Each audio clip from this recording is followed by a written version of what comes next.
Hello, my name's Dr. Will Stahl Timmins. I'm an academic at the University of Exeter Medical School, working on a project called the European Centre for Environment and Human Health. And I'll be talking today a little bit about my work in visualization of environment and human health data. So I work around how to present scientific data to a range of audiences, often non-expert audiences.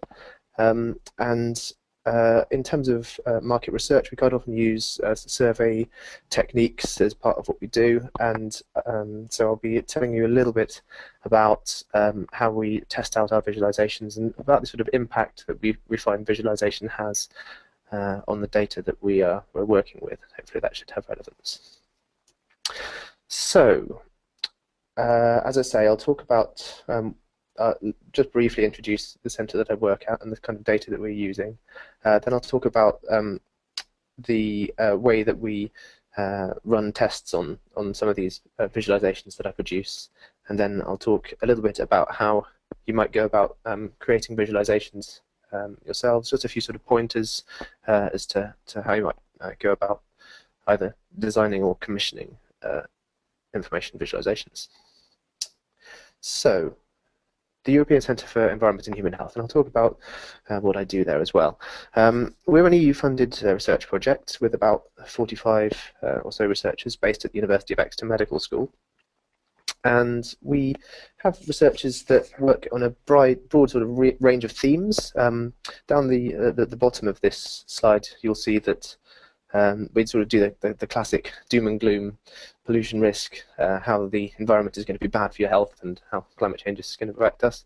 But also we talk about the positive aspects of spending time in the natural environment and working in healthy workplaces and so forth. And I work across all of these themes, interacting with the researchers at the centre to try and present the data that they collect using information graphics and data visualization techniques.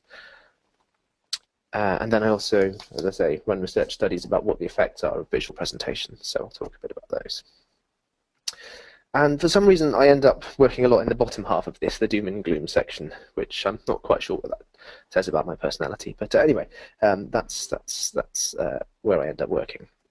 And what I deal with quite a lot is what I call excited scientist syndrome. And the symptoms of this are perspiring gently, being very excitable, and spewing large amounts of data. And this is an excited scientist that I was working with called Dr. Claire Redshaw, who came to me with this set of information about the impact of climate change on pharmaceutical use. And she was obviously, really excited and about this, and said, "Look, we've got this brilliant relationship. Down the left-hand side here, we've got illnesses, and then the second column, we've got climatic conditions that might affect the prevalence of those illnesses in the future. And then we know what medication is used to treat those illnesses. So we can put all this information together. I've done a fantastic review of what climate change will do to our pharmaceutical use." And it's brilliant. I really enjoy working with people who are so enthusiastic about this, and hopefully what my role is to try and communicate some of this excitement and sort of instill it in other people by making that information accessible. Because when I start looking at this information here, I found it very difficult to work out exactly what was going on. We've got, several different climatic conditions. A lot of these medications repeat, and it's difficult to get a sense of an overview of what's happening with this relational data set. So what we ended up doing with it is something like this. And you'll see there were quite a lot of discussions involved and a lot of different versions, but this is the version that we used in the paper that we published. And there were three of these graphics. This is the first one that I'm going to show you here. And what happens is that around the outside you have 5 different climatic conditions, which are all different colours: lack of water, cold temperatures, air allergens, and so forth. And those lead to different health conditions, which are on the next ring inside. And then in the very center, you see all the different pharmaceutical products that are used to treat those conditions. And the size and the number of wedges represents the number of health conditions that those pharmaceutical products are used to treat. So, I hope that that's kind of a useful way of presenting information and showing this slight sort of overview. One thing, you can start to see which of the drugs is used more often, the larger circles, but you can also see which of the climatic conditions is having a larger effect because of the colouring. And a second example is the pharmaceutical, or the pharma transport town, which is a kind of complex system visualization designed to show how pharmaceutical products start with manufacture on the top left-hand side, move through various routes to people at home, and then either are used or not used, end up in the environment, and then come back to us through drinking water and food in unintentional ways. And that was really designed to try and get the full range of different people who are involved in this system. People working in landfill areas, people working in wastewater treatment, people at pharmaceutical companies, health professionals, and of course the public, all sort of discussing this issue which they're all part of, and sort of locate them within a sort of familiar scene.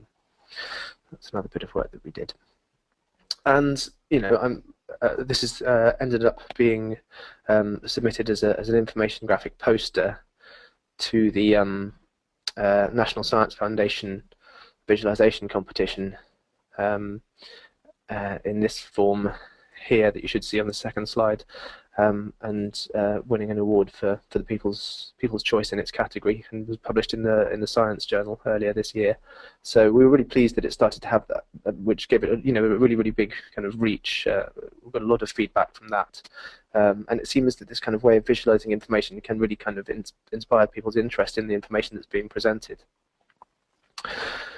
which is great, but we also are interested in actually what the effect is of this kind of visualization of information on people's memory of information, how much they understand, how quickly they understand it as well. It's quite often an interesting consideration. So we run research studies as well. So I'll talk now about the Seeing is Believing project, which is the main research project that I run at the university. And for the last, I think it was about a year ago now, we ran this big kind of investigation of two particular information graphics, and used them to have a look at the sort of comparative impacts of different information presentations. And if this slide manages to go forwards, I'm hoping it's going to.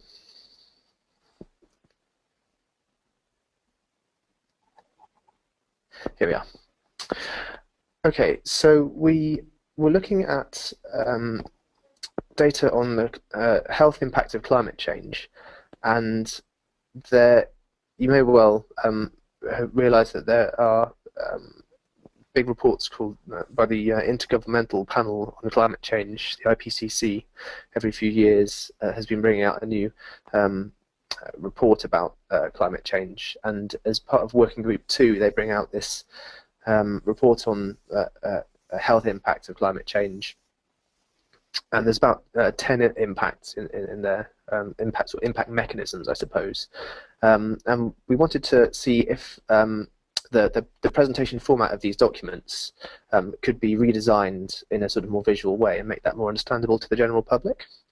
So what we did was we took two text passages. We were looking at a sort of UK audience particularly, because we already know that from previous research that people in the UK generally believe that climate change is happening and believe that humans are causing it, but don't think it's going to have a very big impact on them.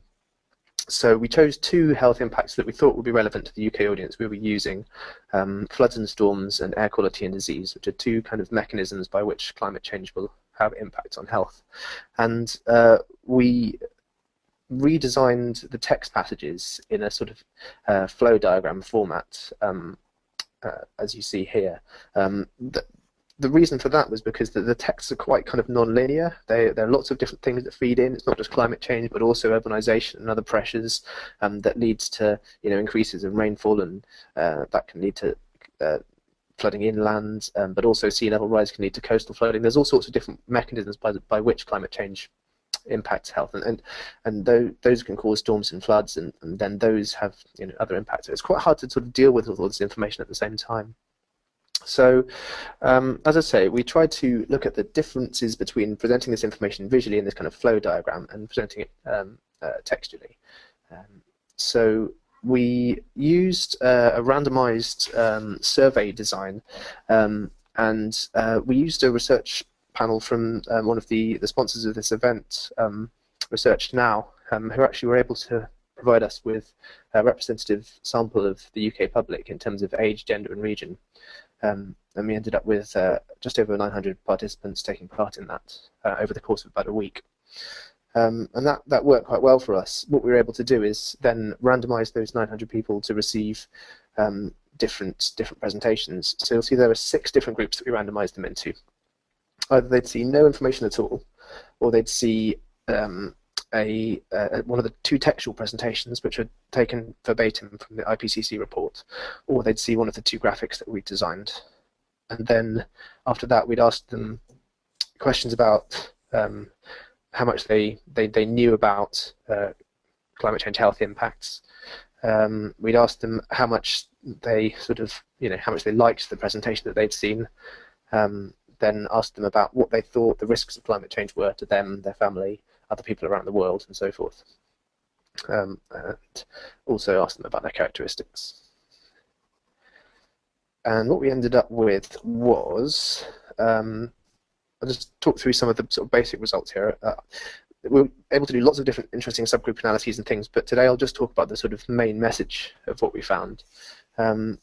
First of all, those people in the 4 groups that were shown information presentation, we asked them how much they like it. So they would respond to things like, ask how much they agreed with things like, I liked the way that the information was presented, or I found the information easy to understand. And that gave us a 6-item scale with a 1 to 7 Likert scale that we used. And generally, people seem to like the graphics a bit more than the text. As you can see here, the mean values are a bit higher. There's mean values and 95% confidence intervals,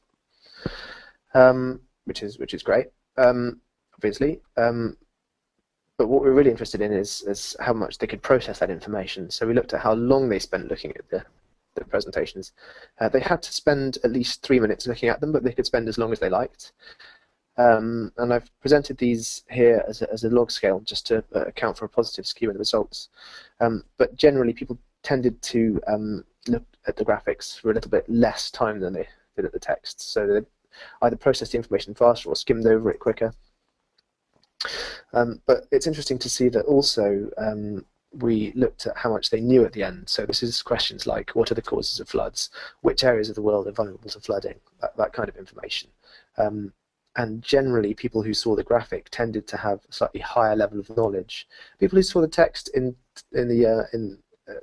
presented with the air quality information did learn a little bit more about it, but those in the graphic group tended to learn a bit more, despite the fact that, as on the previous slide, they actually spent less time looking at it. So they were able to process more of the information quicker. And then lastly, the risk perception. Quite interestingly, we also looked at what they thought about climate change, and they tended to perceive the risks as higher if they'd seen the graphic than if they'd seen the text as well. So that's the kind of methodology we use, and so we're very interested in this way of presenting information visually. We think it has a lot of benefits. So I'd like to take the rest of the presentation to just talk a little bit about options that you might have for using visualization in your own work. So I always say when I'm running I do a bit of teaching at the university, and when I'm running sort of courses on this, I always say that there's 5 different ways that you can go about creating visualizations. And it almost kind of depends what kind of data you're working with. There's level of complexity and your target audience as to which of these you should select. But sometimes, if you're only presenting simple data to a relatively sort of known audience, and all you need to do is get a quick overview of the data, sometimes just a standard graph tool is all you need. Sometimes when data becomes a bit more complex, there are other bespoke solutions that you can use, but there's also a lot of benefit that you can get from actually designing a sort of a bit more bespoke kind of data visualization tool, system, or individual visualization.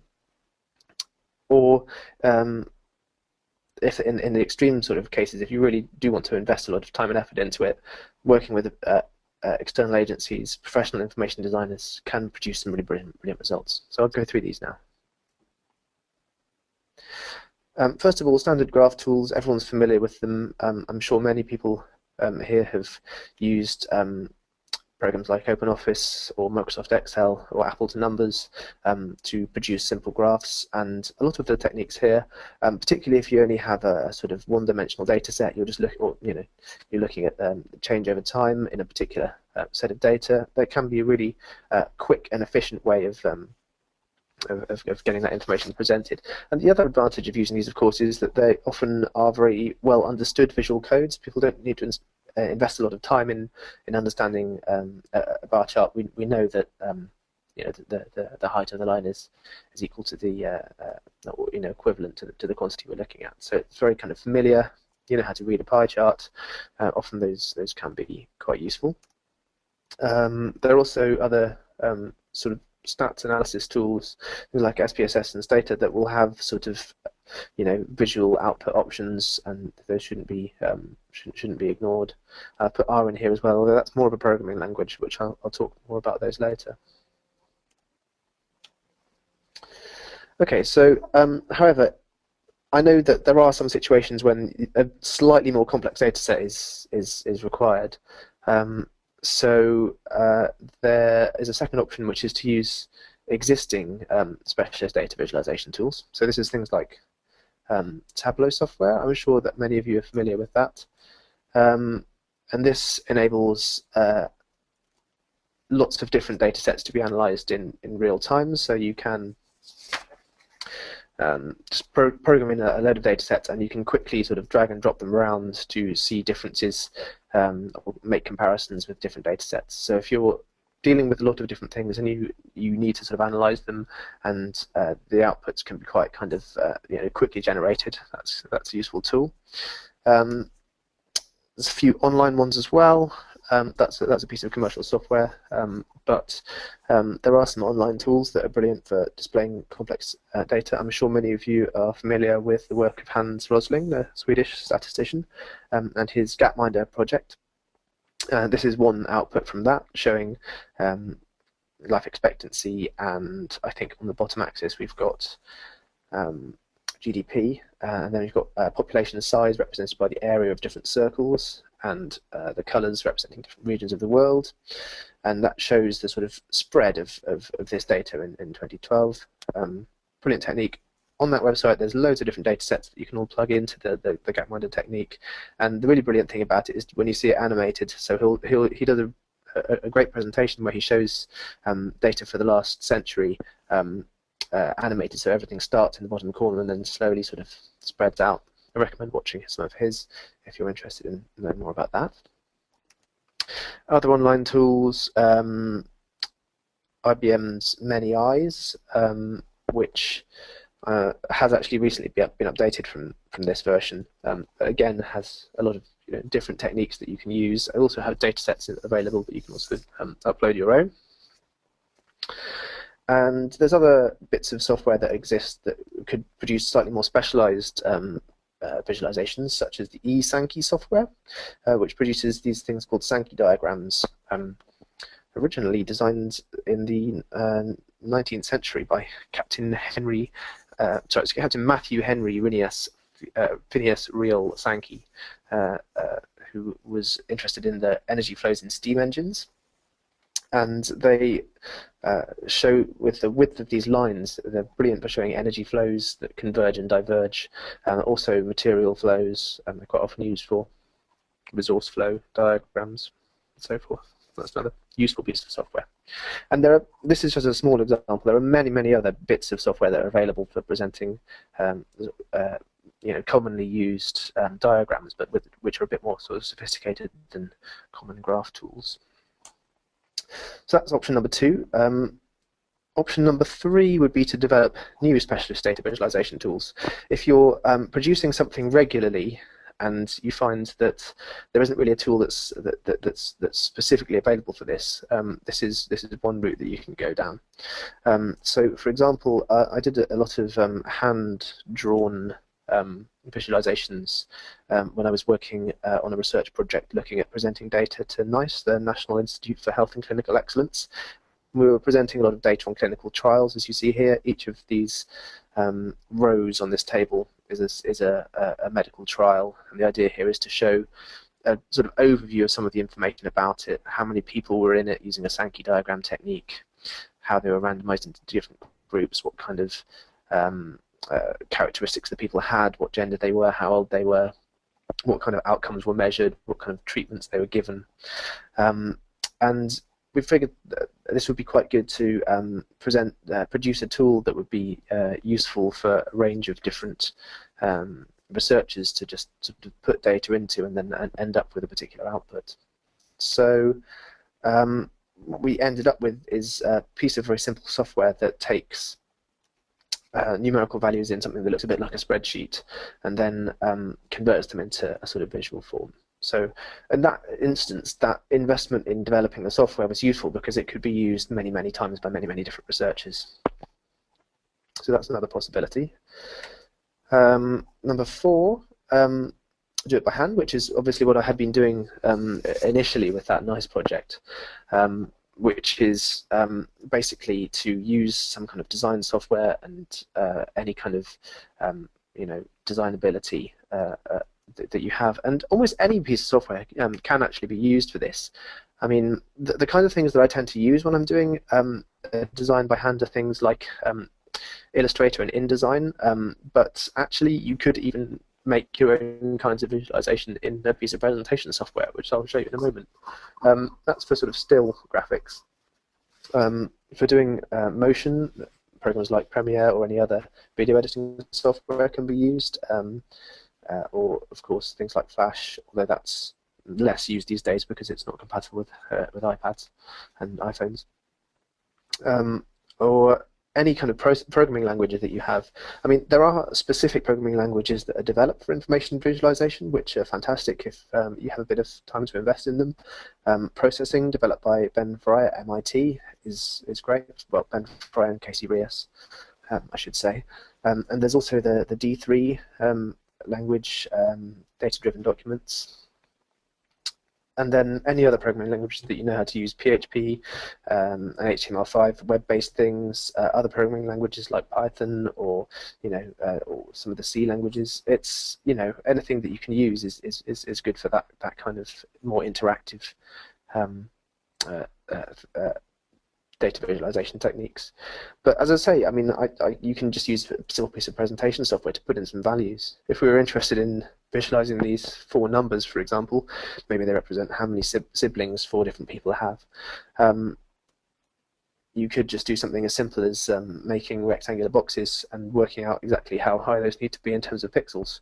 So here's 4 rectangular boxes I drew in this presentation software, which happens to be Keynote, and I've just sized them to the right size. This one, the one representing 7 is 350 pixels high, and should be the same on your screen.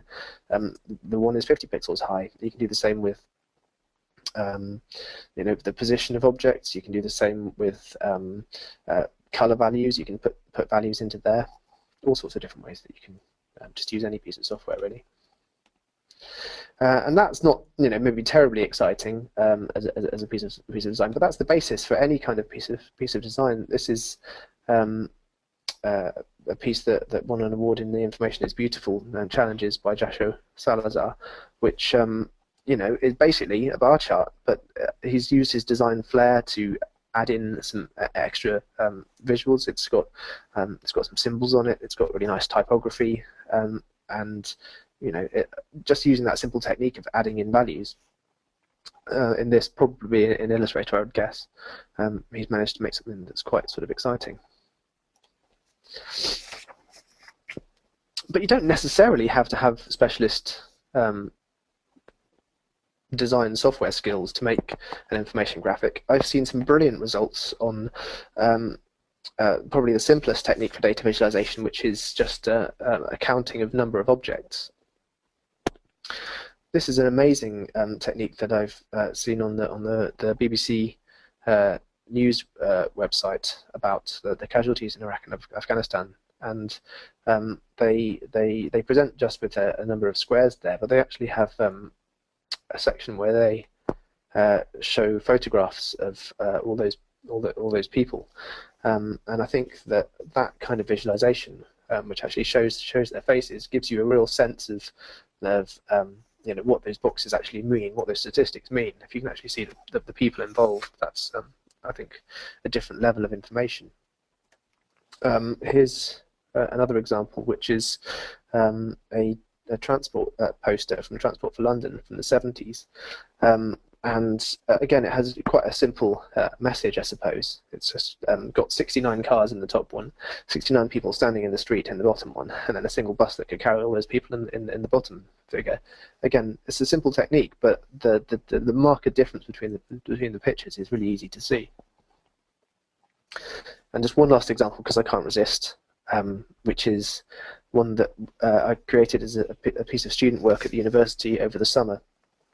Working with a great selection of students from different courses: economics, finance, law, but also the graphic design course at Falmouth University.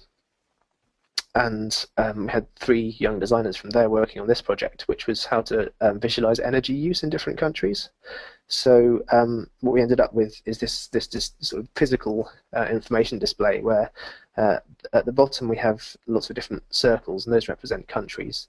The area of those circles represents the number of people in those countries. The color of the circles represents where they are on the Human Development Index, from pink being about 0.5, the lowest, and then blue being about 1, which is the highest on the scale. So the big pink blob in the foreground is India. The large one to the right of that is China, and the largish blue circle in the back there is America. And this is on the picture on the left.